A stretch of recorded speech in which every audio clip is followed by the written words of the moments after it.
Namaskar. A warm welcome to World News and Indian Perspective on Akashvani. This is Saira Mujtaba, bringing glimpses of the major developments of the day from across the globe. Over the next half an hour, we shall bring you the latest from the world of politics, economy, sports, entertainment and more. The headlines. Prime Minister Narendra Modi terms technology as a tool for adding momentum to the country's growth. Dedicates to the nation many high-end scientific projects to mark National Technology Day. Pakistan Supreme Court orders immediate release of former Prime Minister Imran Khan, rules his arrest illegal. IMD says cyclonic storm Mocha over southeast Bay of Bengal intensifies into a severe category, likely to escalate further by Friday morning. United States to implement tougher law to curb migrant influx as Title 42 ends tonight. World Health Organization declares end to Mpox public health emergency. Bank of England raises rates to 4.5% as borrowing costs reach their highest since 2008. And Indian pair of Divya T.S. and Sarabjot Singh win gold in the 10 meters air pistol mixed team event in ISSF World Cup and Baku in Azerbaijan. And now the news in detail. Prime Minister Narendra Modi on Thursday said that India is moving forward in the field of technology with new thinking and a holistic approach. He added that India does not consider technology as a medium to establish its dominance, but a tool for adding momentum to the country's growth trajectory. He was speaking on the occasion of National Technology Day after laying the foundation stone and dedicating to the nation multiple scientific projects worth over 5,800 crore rupees. During the program in New Delhi, the Prime Minister also inaugurated the Expo, showcasing scientific and technological advancements made in India in the recent past. Prime Minister Modi also said a strong foundation has been laid in the field of science and technology sector in the last 9 years. के बाद से भारत ने जिस तरह science और technology पर जोर देना शुरू किया है वो बड़े बदलावों का कारण बना। हमने जो स्टार्टअप इंडिया अभियान शुरू किया, जो डिजिटल इंडिया अभियान शुरू किया, जो नेशनल एजुकेशन पॉलिसी बनाई, उसने भी टेक्नोलॉजी क्षेत्र में भारत की सफलता को नई ऊंचाई दी। पहले जो साइंस केवल किताबों तक सीमित थी, वो अब एक्सपेरिमेंट से आगे बढ़कर ज्यादा से ज्यादा पेटेंट्स में बदल रही है। National Technology Day marks the anniversary of the Pokhran nuclear test in 1998. It is celebrated every year to commemorate the achievements of innovations and technological excellence in the country. Union Minister Rajiv Chandrasekhar on Thursday asserted that India will be a global player in all things related to technology. He said government's focus has been to push India from being an outlier to becoming a serious competitive participant in global value chains. Addressing the 15th AGM of Public Affairs Forum of India in New Delhi, he spoke about how a number of global players like Apple, Samsung and Cisco are shifting to India. He exuded confidence that India will soon be among the top 3 economies by 2026-27. Referring to semiconductor space, Mr. Chandrasekhar said, government has created opportunities in manufacturing and design in just 14 months. External Affairs Minister Dr. S. Jaishankar has said that India's economy can grow and become stronger only if the focus is shifted to deep manufacturing capabilities and businesses should stop looking for a China fix. Addressing a book release event in New Delhi, he said, India's economic growth cannot be built on Chinese efficiency and businesses need to stop looking for a China fix. Dr. Jaishankar said, Make in India is not just about making, it's also about thinking. It has to be think in India. He said, in a way, we are in a very unique circumstance and there are experiences and analogies that we can take best practices. The minister said, but at the end of the day, we have to think through our growth strategy for ourselves. He said, ultimately, if we are really to sustain and take the economy to a different level, we have to create the kind of domestic vendor change that a serious manufacturing economy will do.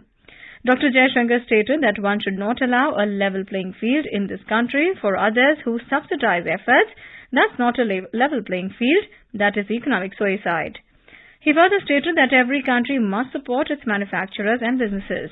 He said, we must not let other businesses enjoy advantages in our country at the expense of our own.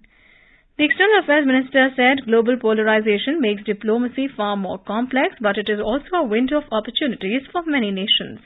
On change in the politics of the country, he said that we are today moving to the politics of delivery. He added that it is the politics of delivery which is reshaping the thinking of the public of the country.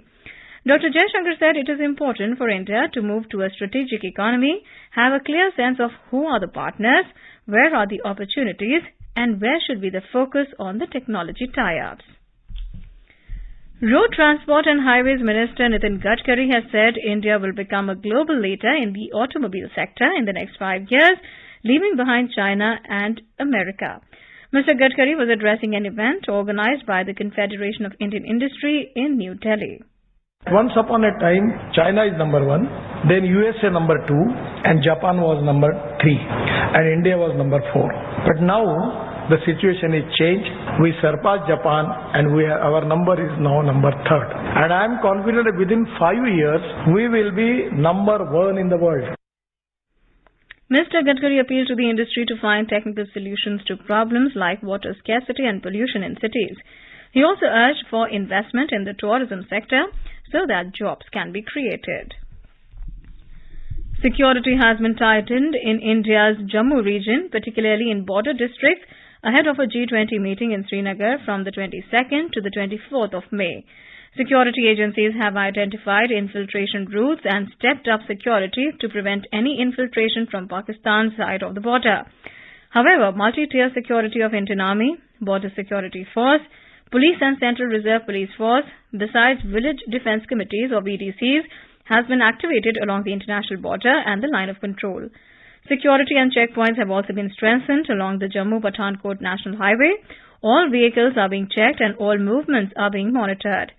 In view of the threat perception, schools on the National Highway and in the twin border districts of Rajouri and Poonch have been closed, and online classes will be conducted for students till 25th of May. The police urged people to remain alert and check their vehicles before starting them. In the twin border districts of Rajouri and Poonch, cordon and search operations are going on to track down the terrorists involved in the attacks on the 28th of April and 5th of May, in which 10 soldiers, including 5 para-commandos of Special Force, were killed. Worth mentioning, the 3rd G20 Tourism Working Group meeting will be held at Sher-e-Kashmir International Convention Centre in Srinagar from 22nd to 24th of May. In Pakistan, the country's Supreme Court has ruled illegal the arrest of former Prime Minister and Pakistan Tehreek-e-Insaf PTI Chairman Imran Khan in the Al-Khadir Trust case. Imran Khan is accused of accepting land worth over 5 billion Pakistani rupees from private real estate firm Bahria Town in exchange for protecting the company in a money laundering case. According to reports, the Apex Court ordered the immediate release of Imran Khan, rejecting the government's contention that an accountability court had already approved the former Prime Minister's physical remand. The Supreme Court reportedly said that if the foundation of the arrest was illegal, a structure cannot be allowed to be built on it. The top court asked Imran Khan to approach the Islamabad High Court again tomorrow. The Supreme Court asked Khan to abide by the order of the Islamabad High Court. A 3-member Apex Court bench, headed by Chief Justice Pakistan Umar Ata Bandial and comprising Justice Athar Minallah and Justice Muhammad Ali Mazha, was hearing the case. During the hearing, Justice Athar said that the time had come for the court to set an example for the future. He said that the manner in which Khan was arrested cannot be tolerated. After the Supreme Court passed the order, Imran Khan said that no harm should be caused to the country and asked his supporters to remain peaceful. This comes as a relief for Khan, who was arrested from the Islamabad High Court premises on 9th of May amid heavy presence of security forces. Khan's appeal came after his supporters and party leaders carried out nationwide protests resulting in clashes with security forces, resulting in arson and riots. It may be noted the senior leaders of Pakistan Tehreek-e-Insaf Party, including former Foreign Minister Shah Mahmood Qureshi and former Federal Minister Fawad Chaudhry, have already been arrested by the Islamabad police. The party has claimed that 47 of its workers died and 1,000 were arrested in clashes with security forces. Pakistan's military was called in large parts of the country to maintain law and order. Many countries, including US and Canada, have issued travel advisories for their citizens and diplomatic staff, citing political unrest in Pakistan. And now in today's Hotspot section, we bring you a news commentary on Pakistan's current political and economic crisis.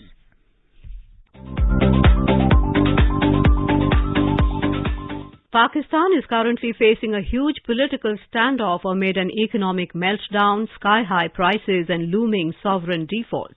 Along with the challenges of unemployment and a shortage of petroleum products, cooking gas and electricity, Pakistan is now in a very difficult situation. Daunting internal and external challenges are staring at Pakistan in the times ahead.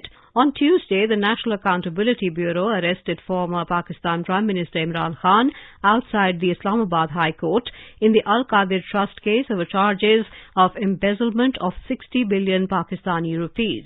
He was also indicted in the Tosha Khana case on Wednesday for allegedly embezzling the proceeds of the illegal sale of some of the gifts he received while being the Prime Minister of the country. After his arrest, Imran Khan's supporters engaged in large-scale violence across the country. Protests against Khan's arrest have intensified in several cities in Pakistan, including Quetta, Karachi, Peshawar, Rawalpindi and Lahore. Even the Rawalpindi General Headquarters was attacked by PTI supporters. According to reports, mobile internet services have been suspended across Pakistan and access to Twitter and Facebook is also being restricted. Pakistan has been in a state of political turmoil for more than a year. The Shehbaz Sharif-led Pakistan Democratic Movement government has not been able to arrest the worsening situation. The perpetual state of confrontation among the various political forces and the virtual collapse of Pakistani state institutions have pushed the country close to anarchy. Alongside worsening economic and political crises, the country has also witnessed the return of terrorism. Terrorism has now again taken a firm footing in Pakistan's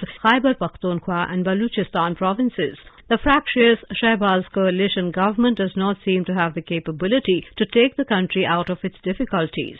The internal discord has further undermined its ability to improve and course correct. The Pakistan Supreme Court is also a party to the politicking. It has ruled that elections to the dissolved provincial assemblies of Punjab and Khyber Pakhtunkhwa should be held within 90 days as mandated by the Pakistan Constitution. The Election Commission of Pakistan and the Shehbaz government said holding the provincial assembly elections would cost 20 billion Pakistani rupees or so, and the country cannot afford it at the present moment. General elections in Pakistan are also slated for July-August 2023. It remains to be seen if parliamentary elections are going to be held on time or not. Many analysts say a coup d'etat cannot be ruled out. Pakistan's foreign exchange reserves have fallen to less than $4 billion, raising questions about the country's ability to meet its external debt servicing obligations. Pakistan's ballooning internal debt has brought the country close to bankruptcy. It is now among the most vulnerable states. External factors like the rise in petroleum and commodity prices have also contributed to the worsening of Pakistan's troubles. The poverty rate in Pakistan has shot up in the last year. More than 70% of its population is currently living below $1 a day. The country lags behind in education, health, entrepreneurship, science, technology and research. However, it is mainly policy flaws that are now haunting the country. Meanwhile, PTI chief Imran Khan has vowed to come back as Prime Minister and implement Riyasat-e-Madina or welfare state. Pakistan is facing one of its worst political and economic crises in recent times. Analysts expect Pakistan's political crisis to linger on. The country is known for aiding, abetting and funding terrorism, growing fundamentalism, misogyny and rampant feudalism. Unless Pakistan's leaders take corrective measures, including a firm line on terrorism, Pakistan would continue to remain in a quagmire.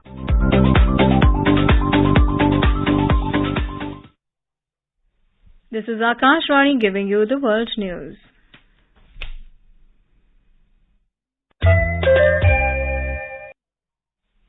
Welcome back.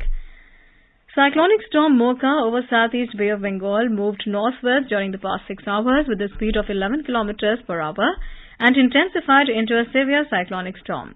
It lies centered about 520 kilometers west of Port Blair, 1100 kilometers south-southwest of Cox's Bazar in Bangladesh, and 1020 kilometers south-southwest of Myanmar's Sitwe. Met Department said it is very likely to move nearly northwards during the next 12 hours and intensify into a very severe cyclonic storm by tomorrow morning over the central Bay of Bengal. It is likely to cross southeast Bangladesh and North Myanmar coast around noon of 14th May as a very severe cyclonic storm with maximum sustained and wind speed of 150 to 160 kilometers per hour.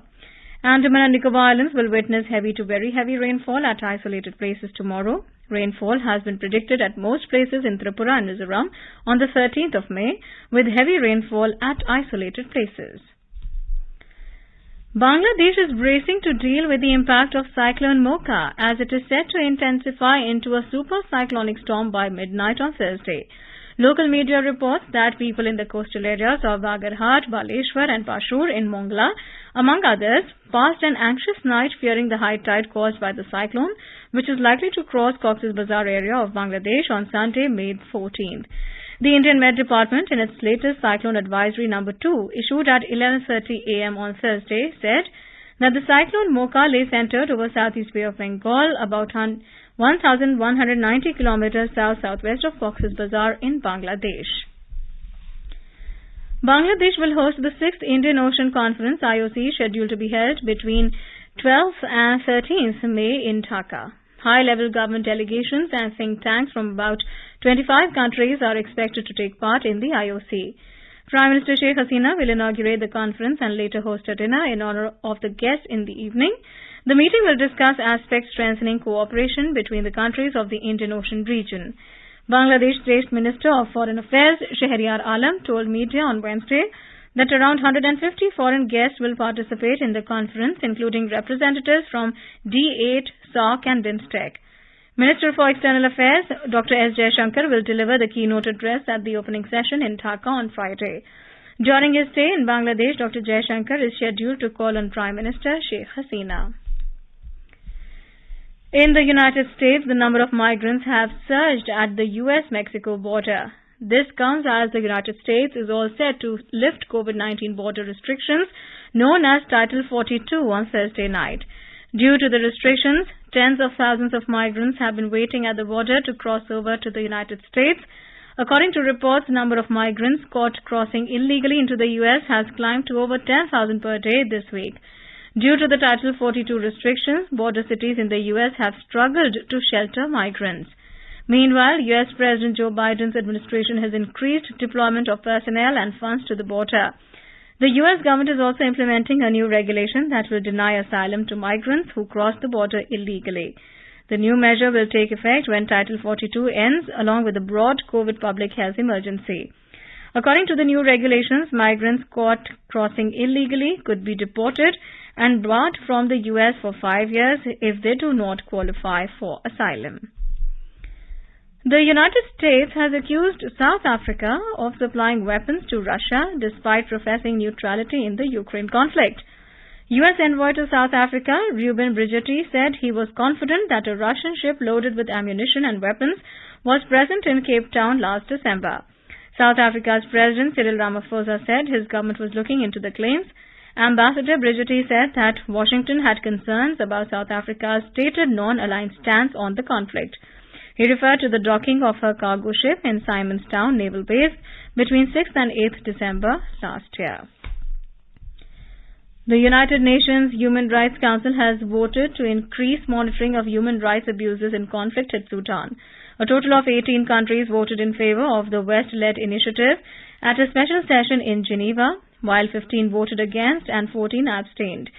Sudan has itself had vigorously opposed the motion, arguing that the conflict was an internal affair.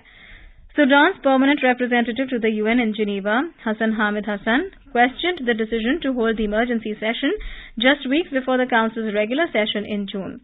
The development comes after more than 3 weeks of fighting between the Sudanese Armed Forces, SAF, loyal to General Abdel Fattah al-Burhan, and the Rapid Support Forces, RSF, led by Mohammed Hamdan Dagalo. Hundreds of civilians have been killed since fighting erupted last month between Sudan's rival military factions. Amid the fresh conflict between Israel and Gaza, Israeli military has killed the head of the Palestinian Islamic Jihad, or PIJ, rocket launching force. The PIJ head was reportedly killed in a pre-dawn airstrike on an apartment in Gaza. The Israeli military said that 2 other militants also died in the attack. The apartment was located in Khan Yunis city. Sirens later sounded in southern Israel as rockets and mortars were launched from Gaza, but no injuries were reported. According to reports, Gaza militants fired 507 rockets and mortars at Israel on Wednesday, and Israel struck 158 PIJ targets in Gaza. On the other hand, the Foreign Ministry of the Sultanate of Oman and the Ministry of Foreign Affairs of Qatar have condemned the Israeli action. Death toll in the fresh conflict has risen for 3 consecutive days, with 24 fatalities and 64 injuries, mostly among women and children who have sustained severe injuries. In Germany, at least 2 people died following a mass shooting incident at a Mercedes-Benz plant in Sindelfingen city. According to reports, police detained a suspect. The accused is 53 years old and opened fire on victims before security workers at the site held him down and handed him over to the police. Police said the suspect did not resist arrest. The motive of the shooter is yet to be known. The incident was the latest of several mass shootings in Germany in recent years. The mass shooting incidents have mounted pressure on the German government to consider further tightening of the country's already strict gun laws. In Serbia, the ongoing month-long amnesty period against gun culture has received a positive response from the public. Serbian citizens have handed over nearly 6,000 unregistered weapons in the first 3 days of the amnesty program. The anti-gun crackdown comes after 2 mass shooting incidents last week. Police have also received nearly 3 lakh rounds of ammunition and about 470 explosive devices so far. The effort to rid Serbia of excessive guns was launched after 17 people were killed in 2 mass shootings last week and 21 were wounded, many of them children. Authorities have urged citizens to give up unregistered weapons by 8th June or face prison sentences. In Italy's Milan, a van transporting oxygen gas canisters exploded during transportation, injuring 4 people and setting ablaze nearby cars and motorbikes. Milan Mayor G. Sala ruled out any foul play and informed that no casualty took place in the incident. The mayor informed that the van driver told the fire brigade that the fire started from his vehicle's engine and later resulted in an explosion of the cylinders. Firefighters managed to extinguish the fire quickly, limiting damages. According to reports, the fire appeared to have spread to a nearby building, which was evacuated. The World Health Organization said on Thursday that Mpox is no longer a global health emergency. The WHO statement brings an end to a near-year-long alert for Mpox that led to confirmed cases in more than 100 countries across the world.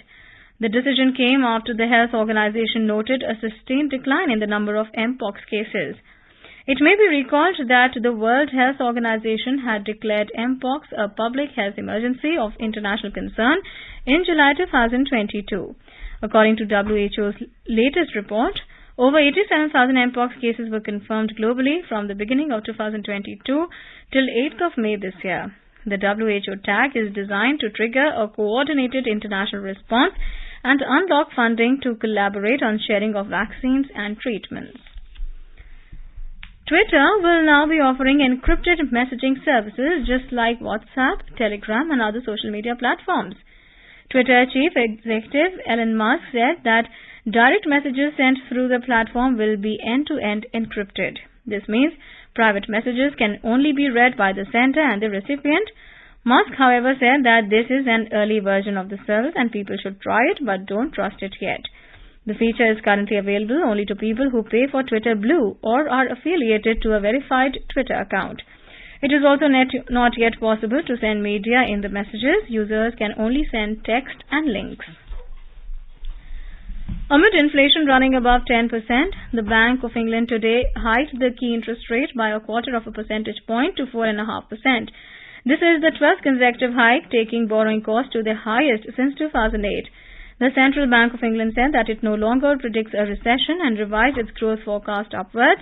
The policymakers voted 7-2 for a rate hike. Bank of England was the first major central bank to start raising borrowing costs in December 2021. Back home, key domestic indices ended flat today amid mixed global cues. The BSE Sensex closed near 61,900 points, while the NSE Nifty settled below 18,300 level. A report. The Sensex fell 36 points to finish at 61,905. The Nifty at the National Stock Exchange slipped 18 points to close at 18,297. Asian markets suffered losses except Japan's Nikkei 225 logging a marginal gain. Singapore's Straits Times declined 0.4%. China's Shanghai Composite 0.3% down. South Korea's Kospi 0.2% down, and Hong Kong's Hang Seng fell 0.1%. European markets, however, registered small gains in intraday trade. Oil prices bounced back, supported by stronger fuel demand data from the United States, the world's top oil consumer. Prices had dropped by more than $1 per barrel yesterday. In intraday trade, Brent crude was trading at $76.10 per barrel. Back home, gold prices at the multi-commodity exchange for June contracts was trading at around 61,400 rupees per 10 grams. On the other hand, silver was trading flat at 75,610 rupees per kilogram for July contracts when reports last came in. And in the forex market, the rupee closed at 82 rupees and 9 paise against the US dollar. S. Rangabashyam for World News. In the International Shooting Sport Federation ISSF World Cup at Baku in Azerbaijan, Divya TS and Sarabjot Singh won gold in the 10 meters air pistol mixed team event today in Azerbaijan's capital Baku. The Indian pair defeated the Serbian legends Damir Mikic and Zorana Aranovic in the final match, pulling off a nerve-wracking 16-14 win. It was the second ISSF World Cup gold for Sarabjot, who had won the individual air pistol in Bhopal in March this year. On the other hand, it was the first senior medal for Divya at the international level. Ismail Keres and Simal Yilmaz of Turkey won the bronze. Indian boxers have ensured 3 medals at the World Boxing Championships for the first time as they advanced to the semi-finals in Tashkent on Wednesday. Prime Minister Modi has congratulated Deepak Bohoria, Hushamuddin and Nishan Dev for their performance in the Men's World Boxing Championships. Retweeting a tweet by Youth Affairs and Sports Minister Anurag Singh Thakur, the Prime Minister said their accomplishments are very inspiring. And now let's take a look at the major developments around the world as reported in the foreign press. The Globe and Mail reports, Donald Trump stands by-election fraud claims at CNN Town Hall in New Hampshire. The Financial Times writes, Turkish presidential candidate Ince pulls out of race days before vote. The Wall Street Journal reports, Zelensky says Ukraine needs more time before launching counter-offensive. The Guardian reports, Gaza Strip fighting enters third day despite Egypt's ceasefire efforts. Le Monde reports, French mayor resigns after death threats and arson over plans to host refugees. And the Straits Times reports Indonesia accepts lack of progress in Myanmar peace plan but asks ASEAN to stay united on issue. The Business Recorder writes political turmoil damaging Pakistan's already battered economy. And Japan Times reports quoting former Chinese colonel that South China Sea, not Taiwan, more likely spark of US-China conflict. And now a quick look at the headlines once again. Prime Minister Narendra Modi turns technology as a tool for adding momentum to the country's growth, dedicates to the nation many high-end scientific projects to mark National Technology Day. Pakistan Supreme Court orders immediate release of former Prime Minister Imran Khan, rules his arrest illegal. IMD says cyclonic storm Mocha over southeast Bay of Bengal intensifies into severe category, likely to escalate further by Friday morning. United States to implement tougher law to curb migrant influx as Title 42 ends tonight. World Health Organization declares end to Mpox public health emergency. Bank of England raises rates to 4.5% as borrowing costs reach their highest since 2008. And Indian pair of Divya TS and Sarabjot Singh win gold in the 10-meter air pistol mixed team event in ISSF World Cup at Baku in Azerbaijan. And now, before we end, let us listen to Mahatma Gandhi's favorite bhajan, Vaishnav Jan, by artists from Indonesia.